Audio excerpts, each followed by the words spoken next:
Terima kasih Pak Nur, and also thank you very much to the Ministry of Environment and Forestry for the invitation today.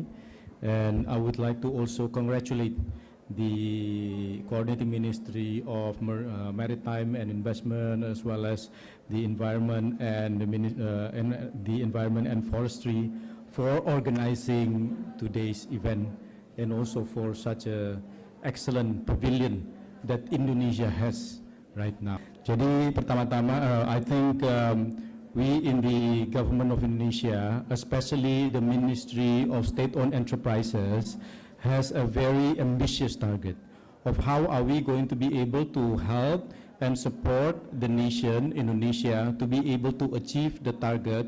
And I think right now for us, the most important target is that how are we going to be able to achieve the reduction of about 30% of the emission amongst the SOE that we have by the year of 2030. And therefore, I think we in the ministry have 3 levels of the initiative of how are we going to be able to achieve the the reduction of about 30% in the next 10 years from now. And I think the first level is about how are we going to be able to each of the individual SOEs. If you go to the next page, please. Next page. Next page. Yes, thank you. How are we going to be able, at the SOE level, each of the 7 major SOEs, we have already identified that there are 7 SOEs mainly that will need to actually significantly reduce the emission. And those 7 are particularly Pertamina, the electricity company of PLN, Mine ID, including Bukit Asam, as well as Cement Indonesia, and also the forestry company Perhutani, and also the plantation company PTPN. And I think these are the companies that later on I will actually describe how are they going to be able to achieve the reduction of about 30% by the year of 2030. The next level that we need to have is actually to develop a strategy. How are we going to be able to develop initiatives amongst the various SOEs? So it is not only within each of the SOEs, but amongst the SOE to collaborate and develop a plan. How are we going to jointly develop initiatives to reduce emission? And there are 4 initiatives that later on I will actually present, including that how amongst us we are going to develop the carbon trading mechanism amongst particularly initially the 7 SOEs and all of the subsidiaries to be able to do a carbon credit trading mechanism amongst us. And then later on, obviously, we will work with the Ministry of Environment as well as a Ministry of the Energy on how are we going to be able to accelerate that not only amongst the SOEs, but amongst the other private companies. And I think nationally, because I think if we talk about the reduction about the emission, we are not only talking about the scope 1 and scope 2 reduction, but we believe to be able to reduce the emission to include also the scope 3 emission, which is actually the emission not only generated by the company, but also by the public who actually use the products of the SOE, such as, for example, the fuel that is actually being produced by Pertamina. We need to actually have a more national policy and initiative to be able to actually reduce that. Now, how next? So I'm going to talk about within the SOE level. Next.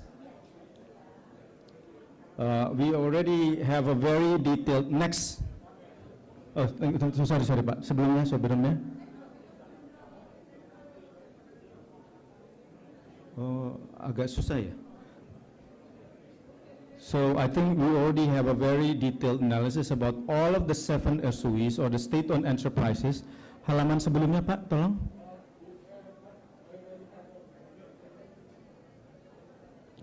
About the various SOEs that will need to have the reduction, which is the biggest part obviously is not surprise. Obviously the biggest part is actually PLN, and then the second one is Cement Indonesia, and the third one is actually Pertamina. So these 3 are the one that will actually need to actually reduce emission. And I think Our target is within the next 10 years, how are we going to be able to reduce 85 million reduction in emission or CO2e in the next 10 years. And I think all of this, we already have a very detailed analysis. By number one, if you go to the next page, out of the 87 million, 67 million is actually contributed by PLN. And I think PLN, obviously, PLN as the electricity company has the biggest challenge on how are they going to be able to do that. But obviously the second one, it's no surprise, I think similar to what we see in other nations also, cement, and then the third one is Pertamina, the three that will actually face the most challenges in terms of how are we going to be able to reduce it. And I think these, we already also develop how each of the individual going to develop an initiative to reduce and do savings and do reduction of the usage of energy, for example, and also change the type of the energy that will be used. So for example, co-firing is actually a big part, particularly using biomasses in terms of how are we going to be able to do it. And I think within that, obviously, how are they going to be able to do it? The usage of and shifting towards other alternative of within the mobility, for example, in shipping and marine, I think we will need to actually develop other solution and going beyond the existing diesel fuel. So for example, I think Pertamina, as well as Pertamina International Marine Logistics, is thinking very hard on how are we going to be able to aggressively produce more hydrogen going forward. And I think that is actually also one of the initiatives that Pertamina and others within the energy space that we will need to actually do it.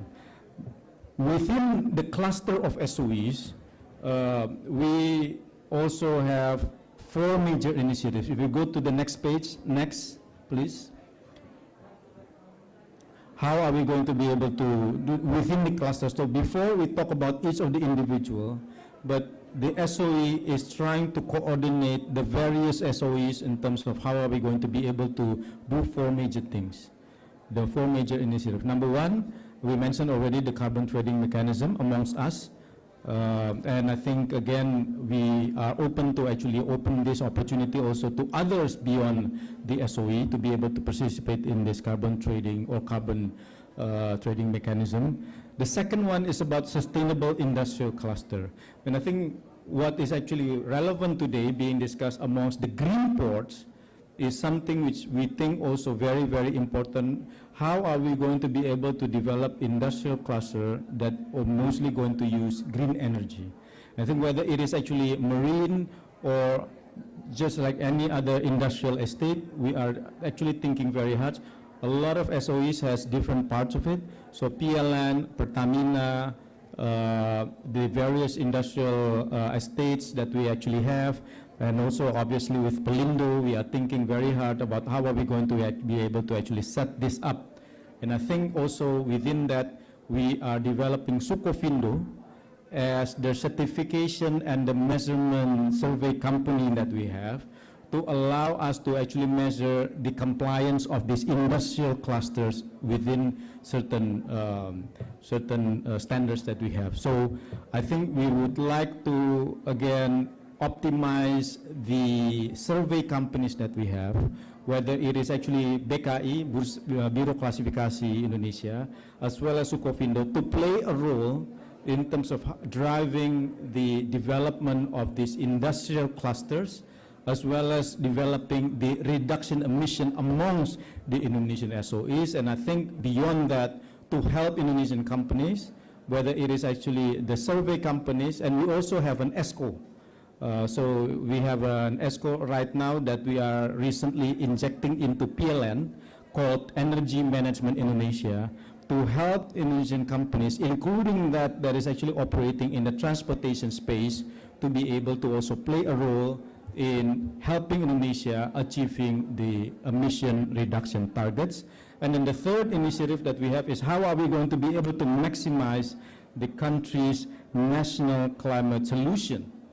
Indonesia has a very rich natural climate solution. I think we talk about the mangroves, corals, a lot of this which are actually going to have some reduction emission in terms of sequestrian impact. We want to actually be able to actually utilize this as much as possible. So, so those are the third initiative, and I think the last one is how are we going to be able to scale up the EV adoption. And I think talking about the developing the sustainable industry cluster, if you go to the next page, please, we see that there is a potential in Indonesia to launch a significant decarbonization solutions, particularly amongst the SOE shipping and marine logistics assets that we have. Whether it is actually in the various areas of the ports that we have.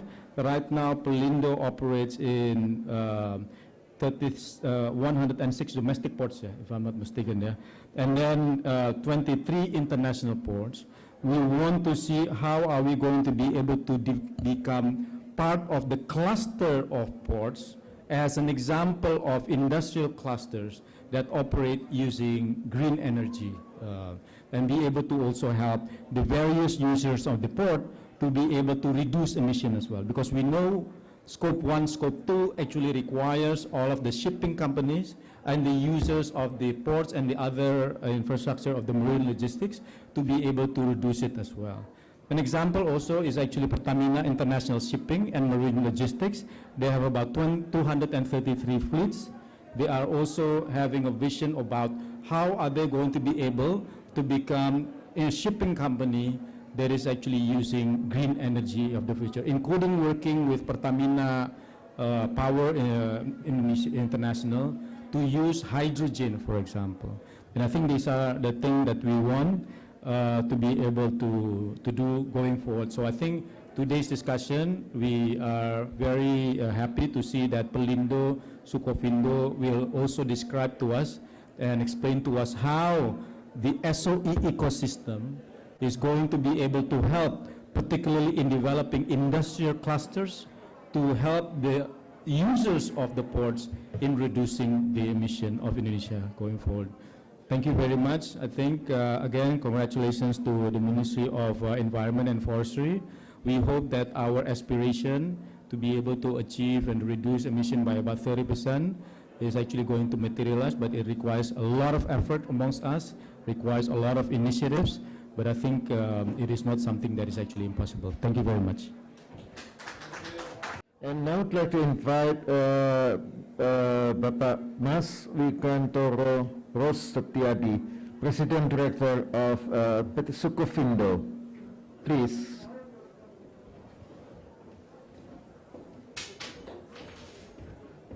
The criteria of green ports. Thank you.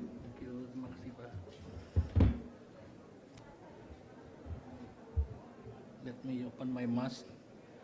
Pak Pahala yang kami hormati, ladies and gentlemen, my presentation is about green port. That we have developed the guideline to green port. So first of all, I start with a slide to explain who we are. We are next slide, please. Yeah, we are Sukovindo is a state-owned company. Our business is in TIC, means testing, inspection, and certification, and eventually we go to consultation.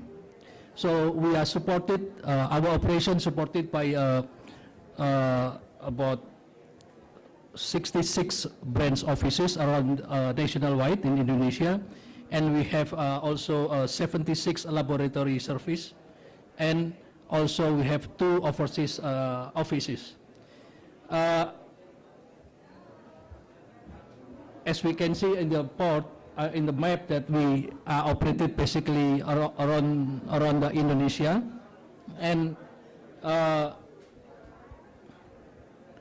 we have around 12,000 customers, not only in Indonesia but also international business players who running business in Indonesia as well as in other country. Next slide, please.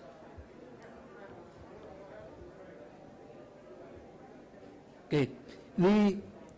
The strategic issue regarding the green economy initiative, green port initiative, started with a strategic issue, several regulations that stipulated since 2015. There are several regulations. We use it as a reference for us developing the study of green ports. And beside that, we also consider to the general policy directive issued by the government, such as rule of sea transportation, then also several concerns that raised among us, such as efficiency in final energy consumption, implementation of clean coal technology, renewable energy, as well as implementation of biofuel. You know, each item that I mentioned, we have put forward the measurement compared to the normative that decided by the government. And with that, we already supported Pelindo at this time, and not only Pelindo, but also the other ports belong to other non-Pelindo, like the one in West Java belong to Krakatau Steel. But most of our port in Indonesia now become under organization which is Pelindo. So we develop support for the development of strategic management toward green port. And then after success with this one, we moving forward to green smart port, and also related by climate change. Next slide, please. So regarding green port, we have published, the green port guidelines that eventually used by our partners, Pelindo, to be implemented in their operations. And to make this guideline, we basically refer to several international standards as well as regulation that I mentioned earlier. Then it followed through the start with the blueprint. Then during this process blueprint, our interaction with Pelindo as the partners is very intensive. So with this, we make sure that our deliverables is implementable, not only in ideal mind, but also practical and also applicable. Next slide, please. Then after we success with the green port, we are thinking of developing further stage, which is a smart port. So in a green port, we address several issues such as economic growth, energy, environment, as well as the community development. And the smart port that we are proposing right now and under discussion with Ministry of Coordinating Ministry of Maritime and Investment is about the related to the Industry 4.0 as well as port business to make sure that the business sustainable and make profit, of course, and then port commitment, green port implementation. So the smart in energy our criteria is first is efficient energy consumption, and the second one is use of renewable energies. On the efficient energy consumption, our activity that we propose, such as energy consumption by containers, fleet, and lighting. Those three items that mostly major in port operation. Then the second one is energy consumption by terminal equipment for movement of containers, and then followed by energy consumption by offices and companies. On the use of renewable energy is solar power, the use of solar power, and biomass energy. Then lastly is efficient use of solar and electric transportation. And along with that, that stories, so we can point out the key success in which is improvement and measurable impact. At the beginning, it's rather a challenge for us to decide to define the measurable impact, because it's very subjective, party by party. But through the intensive interaction among all parties, particularly Pelindo and us, so we come up with the parameter, the metric that we agreed with, which is intensive engagement that to 3 port, and then as presented earlier, we already have 11 port that's got award. Then leveraging any sources to adopt and implement the Green Port Guideline, as I mentioned that we already published Green Port Guideline that we expect we will issue the second edition or the new version of the guideline that accommodate all inputs that makes the standard more acknowledged by the international fora, international institution. Then the second one is continuous improvement against the criteria during the course of assessment. Then the last one is measuring impact, energy saving. On the measuring impact, at the first stage, we only start with energy saving and emission reduction.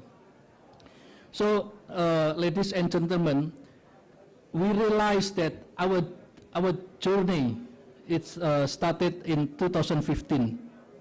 2015, then we start with the idea, as I mentioned earlier, and along with all parties involved, then with and until today, we got already the several methods, assessment method using a secondary data, document verification, field verification, as well as the meeting I mentioned earlier. So one of the impact of our guideline that already implemented by our partners is we took a snapshot of the impact. One is in the usage of fuel, and the other one is the energy energy efficiency that produced. So our measurement on the impact took 4 ports as a sample of the guideline. It's been Palembang in South Sumatra, Lampung ports, Banten, as well as the last one is Pontianak. So with these 4, we can modeling the guideline of the Green Port. Then also we plan to make it become the Smart Port. I think that's all of my presentation. Thank you very much. Thank you.